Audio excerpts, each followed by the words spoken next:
If you know me in some way, shape, or form, there are only a few choice video games that have inspired me enough to create content based on them. More specifically, that would be Fallout and Bioshock. If you've seen my last video, The Making of a Modern Radio Show, you will learn that a song from 1944 pushed me to write, cast, and mix a series of almost 30 original Fallout audio dramas. Weird, right? You can get the full scoop on that by following the card above, but today I want to explore the deep depths of the Atlantic Ocean floor, because today's video is going to cover the plot and backstory of a different audio drama of mine. One that's on the darker and more suspenseful side, 12 Days to Midnight.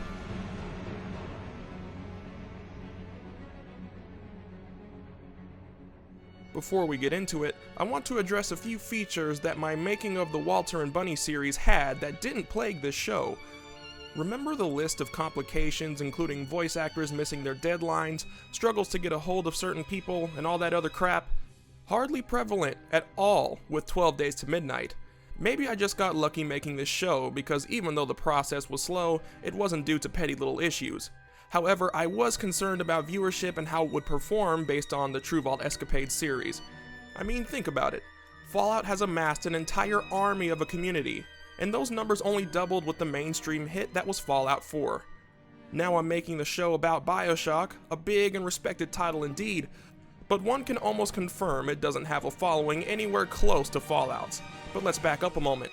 True Vault Escapades didn't perform very well in the end, and that was released during the height of Fallout 4's reign. It was a rewarding thing to do, yes, but a little disenchanting at the same time since not many got to see it. So there was a little hesitation on making 12 Days to Midnight, a Bioshock audio drama taking place just a little bit before the fall of Rapture. My passion for this sort of thing usually outshines my doubt, so I proceeded to write a movie-length script that followed the stories of multiple Rapture citizens from different walks of life in Andrew Ryan's unstable city. And after doing a lot of waiting around, a 2-hour and 9-minute drama was put together. But this video is not about how I made it. There's a sequel on the way, and I'm just as excited as you to see it hit the channel. So in anticipation for After Midnight, here's the story so far in 12 Days to Midnight. Today, we will be discussing the most persistent man in Rapture, Detective Sonny Jacobs.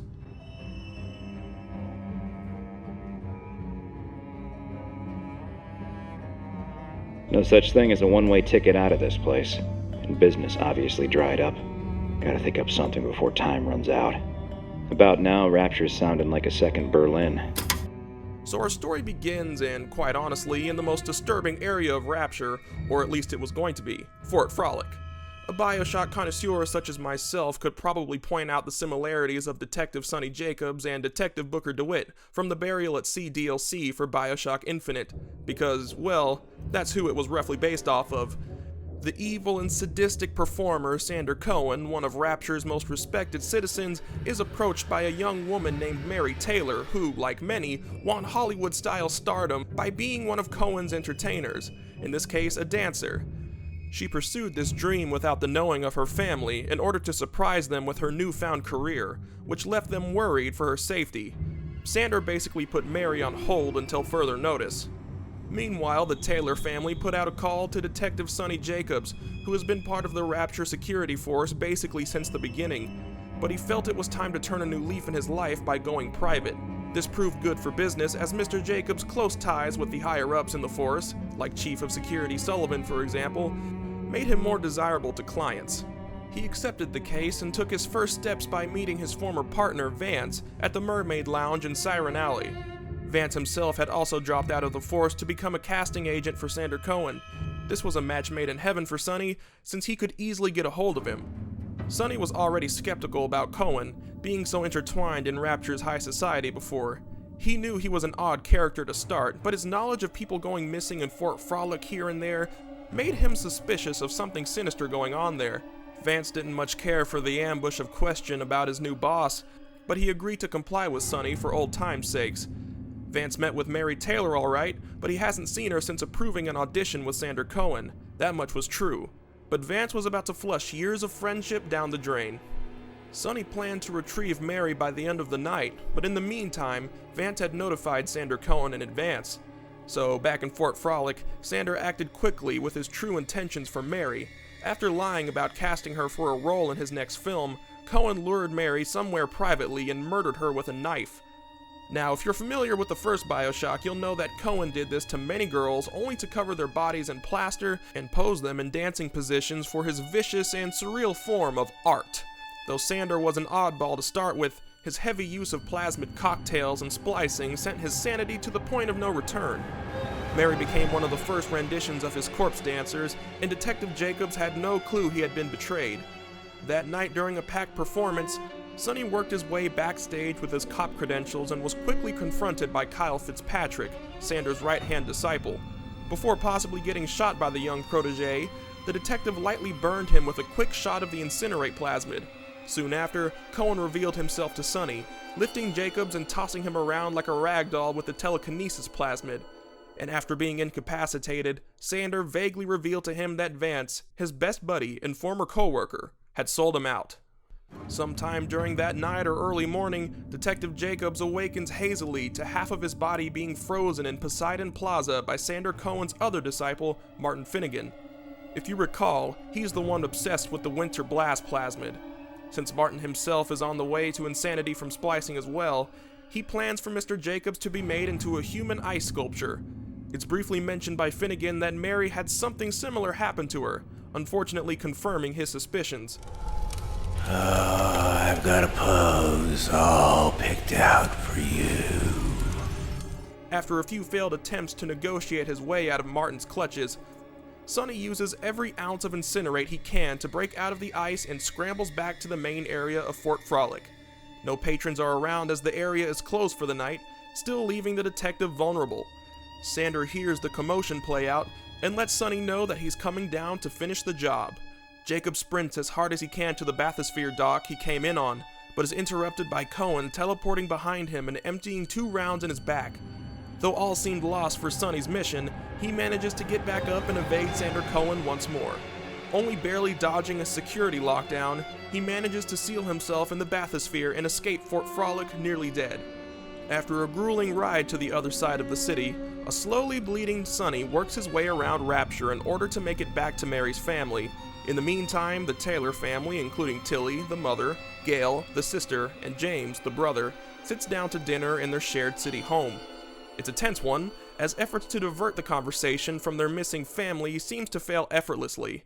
Tilly and Gail seem to be on the same page, still believing the system works to some degree, and that Mary will most likely be found safe, while James, a low-level Rapture security guard, has just about lost faith with Andrew Ryan and the city's ideals.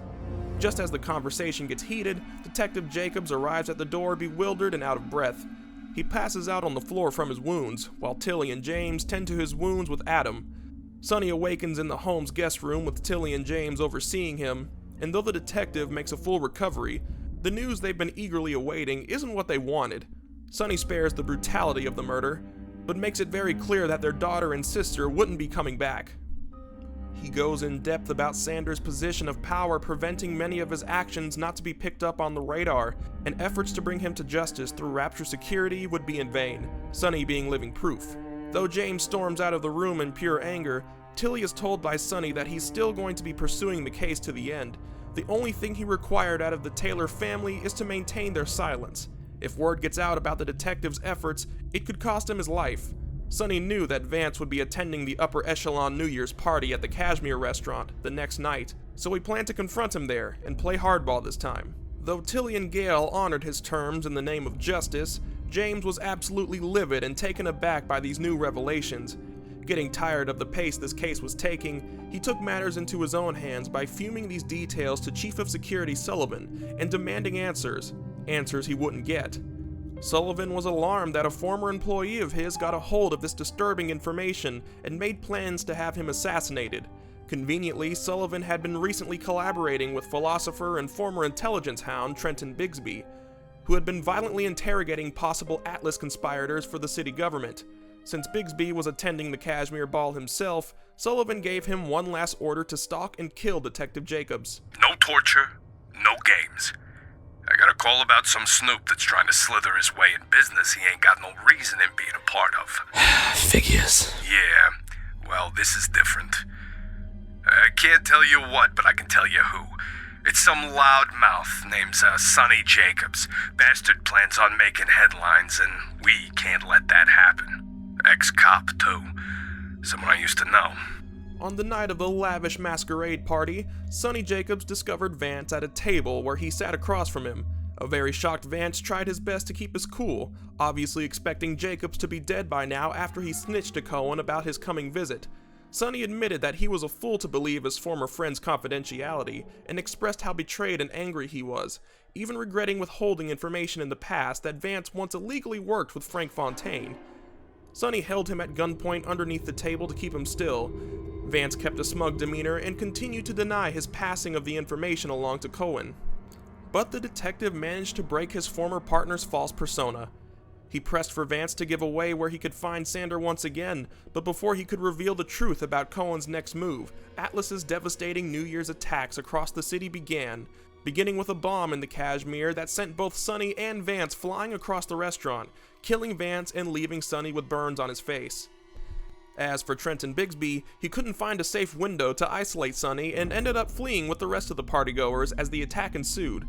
After hijacking a couple's bathysphere, Trenton set a course for his home in Mercury Suites, only for the sphere to be knocked off course by a torpedo blast and send him to the bottom of the ocean. As he lay there helpless and short on oxygen, the ocean's pressure broke the window glass of the bathysphere, causing Trenton to drown below the very city he worked for. And that was that.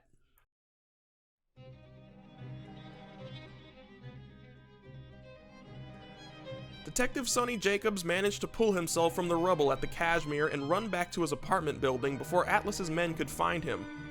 Though he made it out safe, he woke up to a completely different rapture than before. The complex he lived in underwent usual chaos of a falling society. Residents scrambled as the banks fell apart, mugging and looting took place, and all who tried to flee Rapture were usually shot down by torpedoes. All the while, Jacob stayed put in his room until all was calm again. His mind was still fixated on the case, however, and if the war still made it valid. He put everything on hold for the most part until he receives a phone call from a woman named Nancy Wyman, the wife of Orion Industries laborer that was never seen again after a personal audience with Andrew Ryan. That's all I can say for now, but you'll be able to hear what happens next for Sonny Jacobs when After Midnight hits the channel, so please, stay subscribed. Be sure to give this video a like and consider becoming a patron if you want to support creations like this, or my oldies music app A-Bomb Radio. Bioshock and Fallout fans alike are especially urged to support since this station was custom tailored by me, a Bioshock and Fallout fan. Becoming a patron means you'll be open to different benefits such as shoutouts, sneak peeks, and even downloadable versions of my radio shows. Those who appreciate the music of these games and vintage music in general are all welcome to download A-Bomb Radio for free on the preferred app store. Stay tuned for the next story, but until then, I'll see you later.